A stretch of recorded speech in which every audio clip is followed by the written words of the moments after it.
Olá, sejam bem-vindos! Estamos começando mais um Nova Manhã e já estamos no mês de dezembro, trazendo muitas informações para todos vocês, programas ecléticos e principalmente programas que trazem muita informação à população em questão à nossa saúde. Esse mês é taxado e tem um propósito muito bom, que é o Dezembro Vermelho. Por que o Dezembro Vermelho? De conscientização às doenças, principalmente a AIDS. E hoje nós vamos falar um pouco sobre esse assunto. Você sabe desde quando se tornou necessário ter uma campanha sobre o Dezembro Vermelho? Você sabe o que é? Separei um pouquinho aqui para falar de informações para vocês. É uma campanha, de conscientização e o tratamento precoce da síndrome da imunodeficiência adquirida da AIDS ou SIDA. E outras infecções sexualmente transmissíveis, não é mesmo? O mês de dezembro, ele foi escolhido pelo Ministério da Saúde em relação ao dia 1º de dezembro, que é o Dia Mundial de Combate à AIDS. E por isso o vermelho, porque ele traz o símbolo também dessa cor para poder a gente poder trabalhar em cima dessa campanha do Dezembro Vermelho. Embora as ações de conscientização já ocorressem no Brasil, o Dezembro Vermelho não era oficialmente reconhecido. E aí, depois de 2017, já ficou uma lei e também, oficialmente, Campanha Nacional de Prevenção ao HIV e AIDS. E para falar sobre esse assunto hoje, nós trouxemos um cooperado da Unimed, Dr. Ricardo Santaella Rosa. Seja bem-vindo, doutor! Nós vamos falar um pouquinho sobre isso, né? E o quanto é importante as pessoas também serem conscientizadas. À disposição. Doutor, por que surgiu um mês específico, vem sendo trabalhado há uns anos, para que a população também seja conscientizada? Até parece um assunto muito peculiar, mas por que não falar sempre sobre isso? Porque estamos propensos, não é mesmo? A questão da época, específica, no caso do Dezembro Vermelho, Dezembro Vermelho acontece no Brasil, né? Exemplo do que acontece no dezembro, outubro rosa, novembro azul, por causa de doenças específicas que são importantes. No caso da AIDS, como é uma doença bastante complexa e de uma magnitude muito grande, e como o 1º de dezembro vinha desde a década de 80 pela Organização Mundial de Saúde, a UNAIDS, que é um órgão da ONU que trabalha em relação à AIDS, tinham determinado 1º de dezembro como Dia Mundial de Luta contra a AIDS. Uhum. Então, aproveitando esse 1º de dezembro, o Brasil optou, como você disse, em 2017, o Ministério da Saúde colocou o mês de Dezembro Vermelho exatamente para a gente discutir mais, abrir mais a discussão sobre a infecção pelo HIV/AIDS e também outras doenças sexualmente transmissíveis. Então, a situação é essa. E doutor, é muito importante a gente falar sobre isso, porque a prevenção sempre é falada, porque é o melhor remédio. Sim, prevenir é melhor que remediar. E para algumas doenças isso é fundamental. No caso da AIDS é uma delas. A AIDS ela é de uma complexidade muito interessante, é uma doença que tem uma transmissão múltipla. Não é toda bactéria ou todo vírus, todo micro-organismo que tem essa capacidade. Geralmente você tem, por exemplo, sarampo, transmite mais por respiração, Covid, de respiração, tuberculose também, doenças diarreicas pelas fezes. Então, cada uma tem seu jeitinho de transmitir. Alguns vírus são um pouco mais trabalhados em relação a isso, são um pouco mais espertos em relação a isso. Eles transmitem de maneiras variadas. Então, a AIDS, por exemplo, isso que assustou no começo, quando ela apareceu, porque ninguém esperava, é uma doença que é transmitida tanto por relação sexual quanto por sangue, e aí vai também a transfusão de sangue, uso de insumos que a gente chama de equipamentos, tipo seringa e agulha não descartáveis, transmissão de mãe para criança, para filho. Então, isso é uma variedade de possibilidade de transmissão que tornou a AIDS uma doença importante do ponto de vista de magnitude, que a gente chama de quantidade de pessoas. Além disso, ela é uma doença fatal, que é muito diferente da maioria das doenças de transmissão assim bastante ecléticas, como por exemplo hepatite B, tudo. Mas a AIDS é uma doença fatal, se não tratada.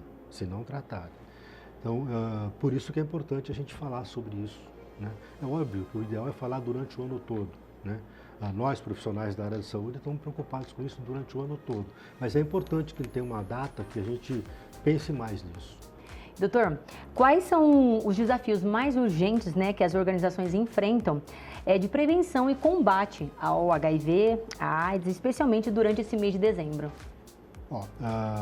O grande desafio que se colocou para a AIDS no mundo todo, pela UNAIDS, que é, como eu falei, um órgão da ONU que trabalha com isso, é colocar até 2030, o mote é esse, o objetivo é esse, até 2030 a AIDS deixar de ser um problema de saúde pública. Não é que não vai ter mais AIDS, mas é que ela vai ter em números tão pequenos que não vai ser um problema de saúde pública. A AIDS ainda é um problema de saúde pública porque ela tem uma magnitude muito grande, como eu disse. O que se estima, o próprio NIDS estima, de quando começou a AIDS, em 1980, né, começou assim, se tornou conhecida no mundo científico, de 1980 até hoje, aproximadamente 85 milhões de pessoas já adquiriram o vírus. Desses 85 milhões de pessoas, quase metade, 40, 45 milhões, já morreram, mostrando que é uma doença de alta letalidade, se não tratada. É lógico que a maioria dessas pessoas morreram porque não tomavam medicamento, né? Hoje em dia nós temos um rol de medicamentos, né, que a gente chama de coquetel, vulgarmente chamado de coquetel, mas um rol de medicamentos, uns 20 mais ou menos medicamentos, que você pode fazer combinação desses medicamentos e você tem um controle bacana da doença, muito bom, para quem toma o medicamento de modo correto. Então, isso é uma coisa que é importante falar até para isso, até para poder, além de prevenir, fazer o diagnóstico, né? Então, vamos fazer o diagnóstico precoce. Se você fazer um diagnóstico precocemente, você começa a tratar mais cedo. Tratando mais cedo, a pessoa tem uma vida mais normal, né? E a letalidade cai. Então, daí a importância de a gente falar sobre AIDS, sobre uma data específica.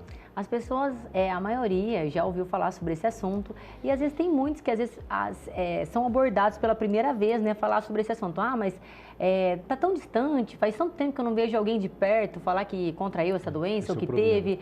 Esse é o problema. E como a pessoa detectar que realmente está com alguma coisa que seja parecida ou que adquiriu a doença?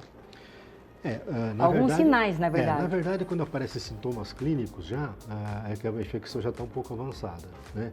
Os sintomas clínicos da AIDS, mais comuns, são sintomas clínicos de uma quantidade muito grande de doenças. Quer dizer, é difícil você ter um sintoma assim específico, a não ser quando a doença está mais avançada. Porque o que caracteriza a AIDS? A infecção por um vírus, que é o vírus HIV. Esse vírus, ele, como todo vírus, ele é combatido pelo sistema imunológico que a gente tem, só que caracteristicamente o HIV, ele é combatido, mas ele combate o sistema imunológico. Ele entra dentro do sistema imunológico e destrói, né, algumas células importantes do sistema imunológico. Essa que é a grande diferença.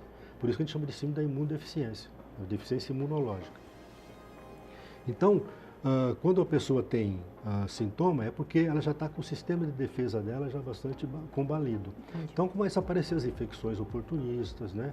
Tipo o sapinho na boca, infecções, pneumonias graves, lesões de pele, mas isso tudo pode confundir com outras doenças também, não é só a AIDS que dá, né? Mas de qualquer maneira, chama atenção.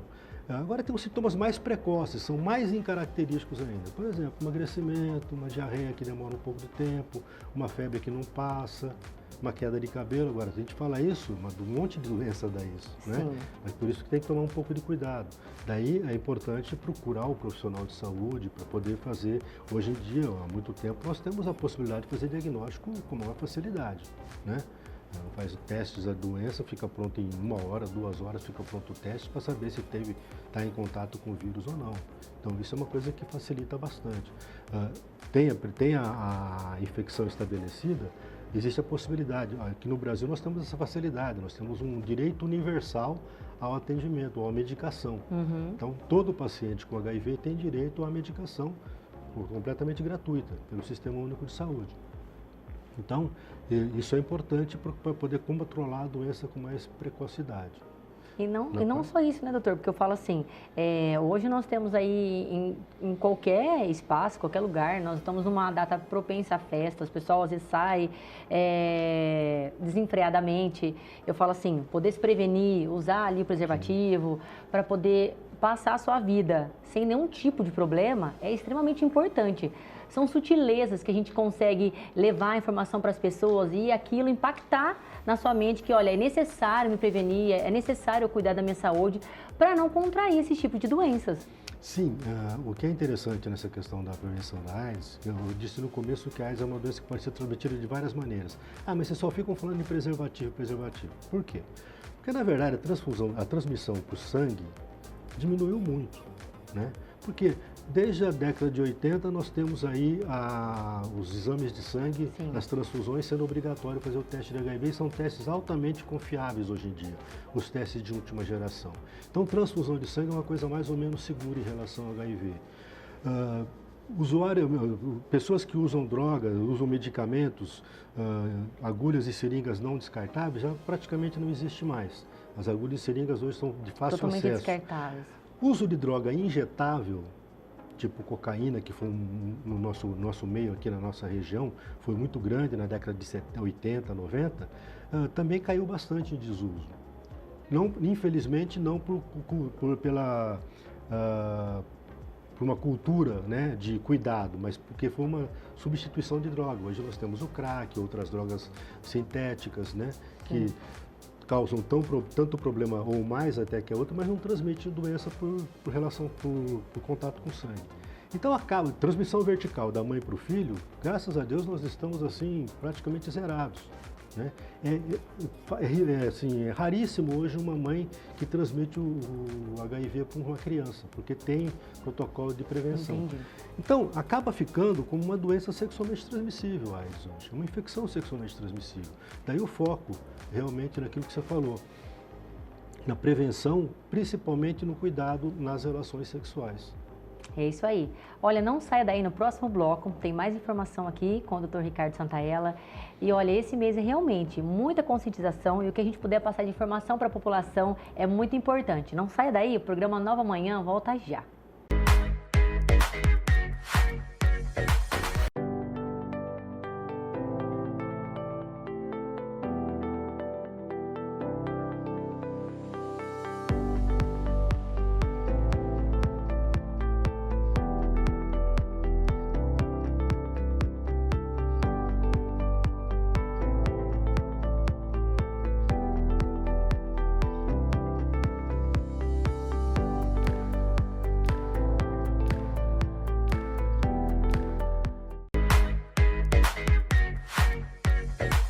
E estamos de volta com o programa Nova Manhã. Hoje meu convidado, Dr. Ricardo Santaella Rosa, que é infectologista.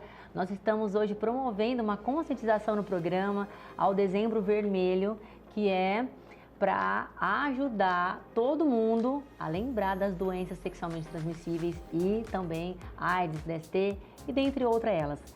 Nós estamos hoje falando sobre a importância de disseminar todas as informações que aqui a gente fala com propriedade, doutor sempre está disposto a poder tirar todas as dúvidas no seu consultório. E uma das perguntas que eu queria falar hoje para o doutor é como as iniciativas, né, desse Dezembro Vermelho, elas buscam promover a importância. Lá a Unimed, ela disponibiliza esse exame de detecção precoce do HIV, não é mesmo, doutor? Sim, sim. A Unimed, outros planos também, o Sistema Único de Saúde, mas a Unimed propicia isso para o seu credenciado, então eu acho que isso é muito importante. E não só os programas de TV, hoje nós temos um acesso muito mais rápido nas redes sociais. As redes sociais, elas disseminam essas informações muito mais rápido, né, doutor? E a gente conseguir levar também essa informação do programa para as redes sociais é importante, porque um manda para o outro, olha, eu acho isso importante, é legal a gente poder falar com os amigos e lembrar, se a gente vai sair em galera, a gente vai se divertir numa festa, depois a pessoa tá lá, nunca lembra de levar preservativo, e é uma das causas onde a gente bate em cima desse programa de conscientização de poder não adquirir essas doenças. E nessa questão da prevenção, nós temos algumas coisas interessantes. Primeiro, O preservativo é um mecanismo de prevenção de doenças sexualmente transmissíveis, tá? Tanto preservativo masculino quanto feminino.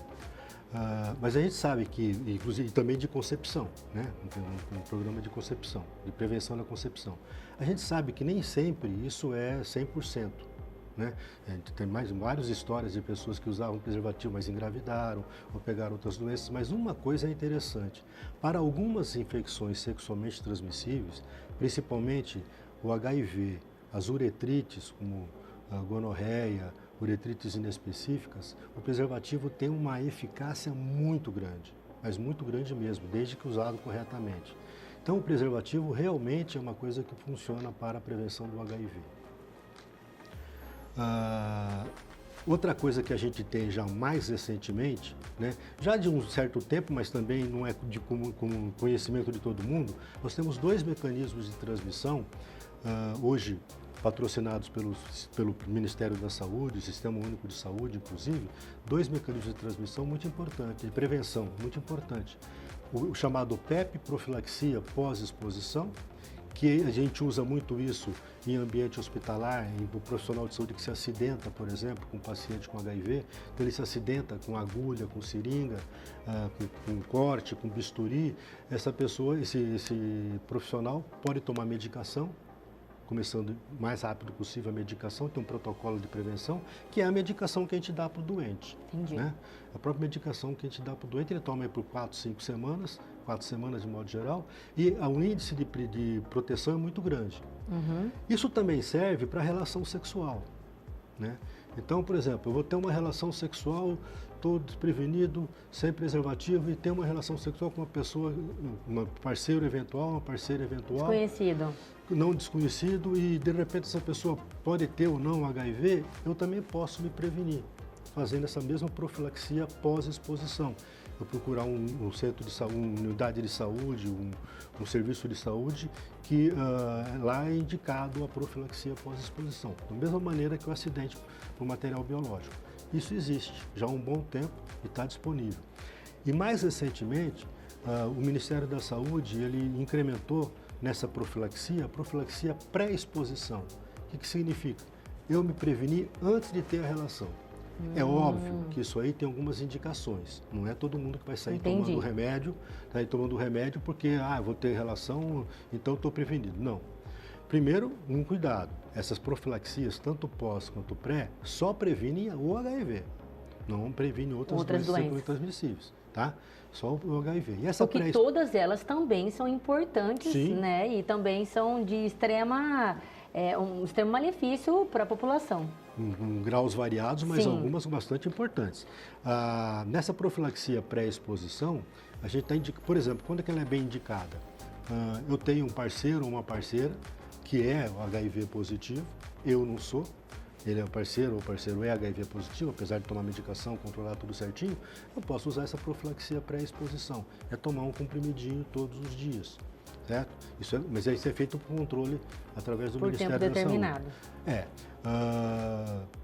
Outras situações, profissionais do sexo, a gente usa muito para profissional do sexo, principalmente mulheres trans profissionais do sexo estão mais em risco ainda. Então existe uma possibilidade dessas profilaxias que a gente faz, esses protocolos de prevenção. Isso é importante.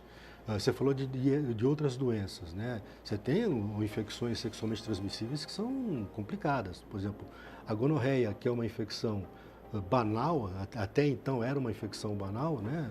Nas décadas de 50, 60, 70 era comum você ter gonorreia. Hoje nós temos o gonococo, que é uma bactéria causadora da gonorreia. Em alguns locais ele é resistente a todos os antibióticos. Isso pode dar problema sério, né? Nós temos um aumento muito grande hoje de sífilis, certo? Quando você tem um aumento do HPV, sífilis, quando você tem um aumento de uma infecção sexualmente transmissível, significa passar boi e passar boiada. É o termo que a gente usa. Se teve sífilis, você pode ter pego outra infecção sexualmente, você pode pegar um HIV e assim vai. Então, por isso que é importante a gente falar sobre isso nesse momento. Doutor, e quais são assim, os mitos equivocados das pessoas falam que pegaram AIDS ou que tem alguns mitos aí que são disseminados para a população?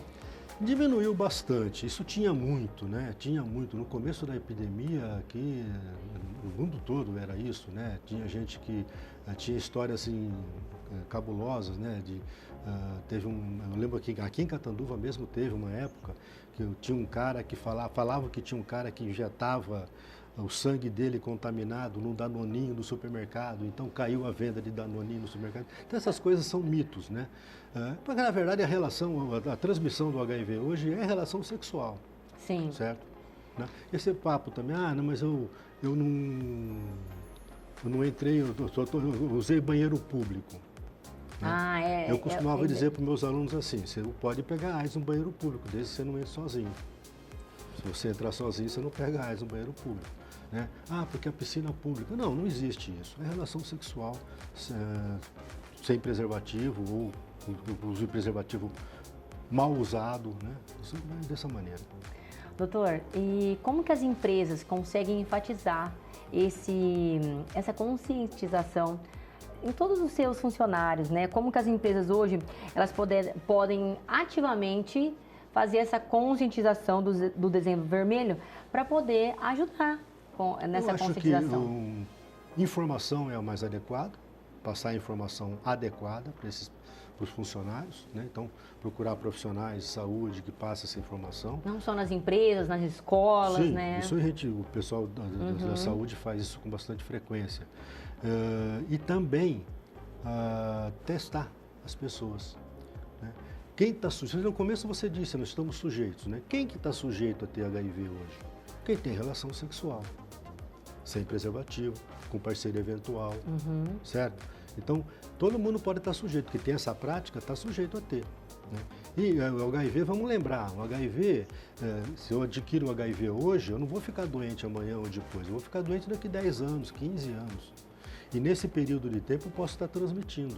Isso, e os jovens, às vezes, que acabam tendo uma vida mais ativa e típica de parceiros eventuais, não tem, talvez, essa percepção. É isso. É a percepção de risco. Sabe? A gente chama isso de percepção de risco. O jovem não tem essa percepção. O jovem é invulnerável, né? Ele tem uma invulnerabilidade que é muito comum. Tanto que o que a gente está tendo agora, ultimamente, eu não tenho os dados de Catanduva, porque eu estou afastado da secretaria, mas assim, a tendência a gente sabe como funciona no Brasil todo. Não só no Brasil, praticamente no mundo todo. Está aumentando os casos de HIV em jovens, mulheres e homossexuais, né?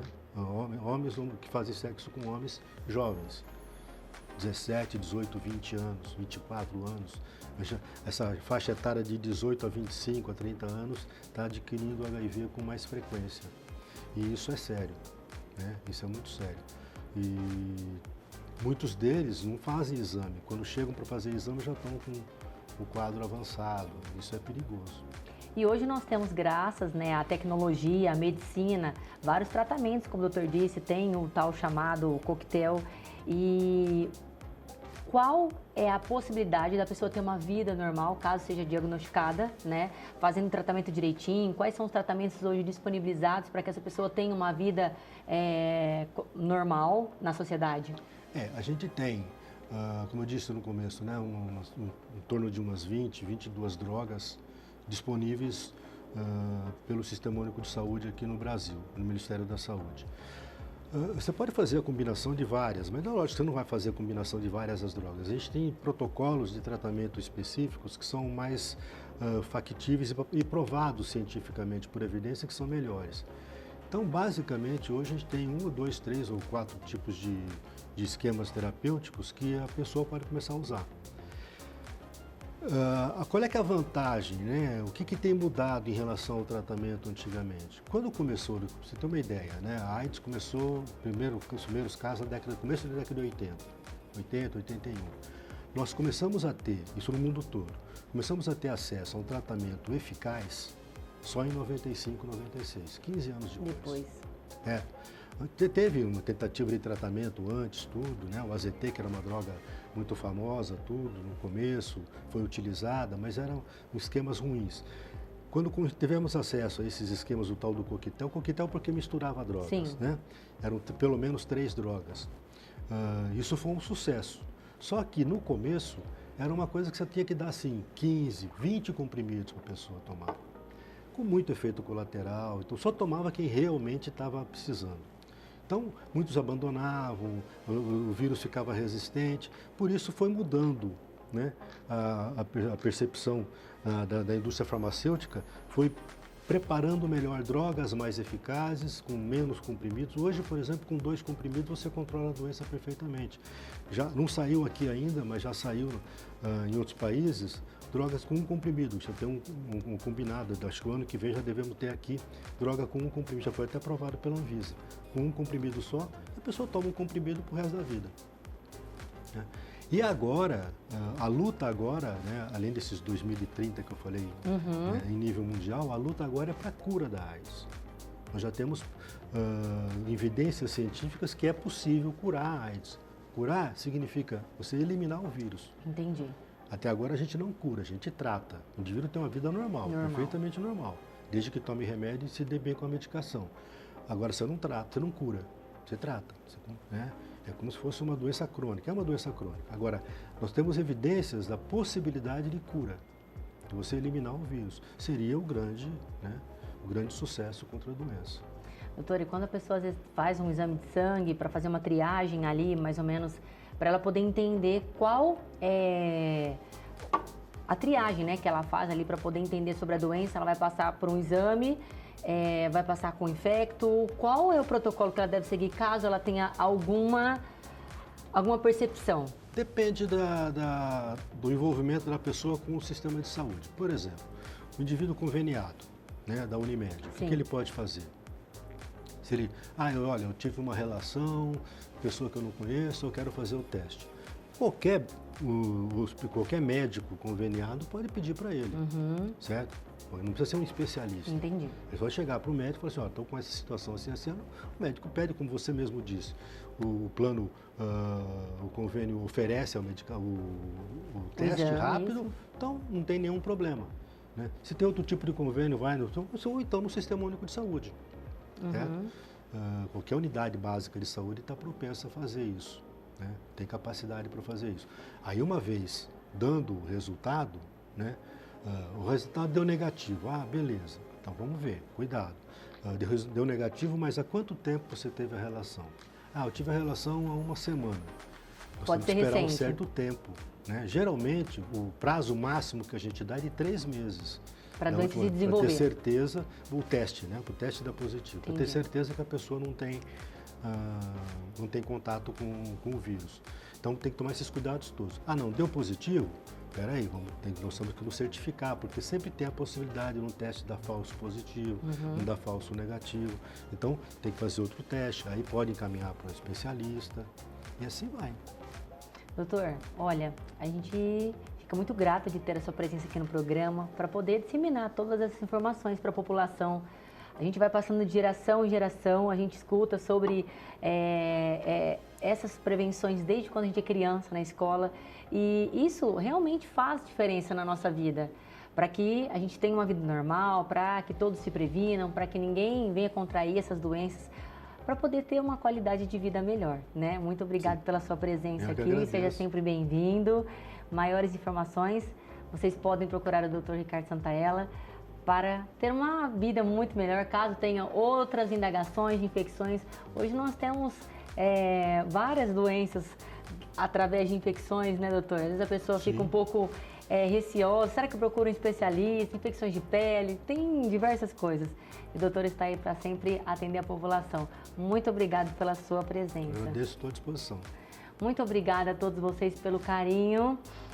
Um ótimo dia para vocês e até o próximo programa.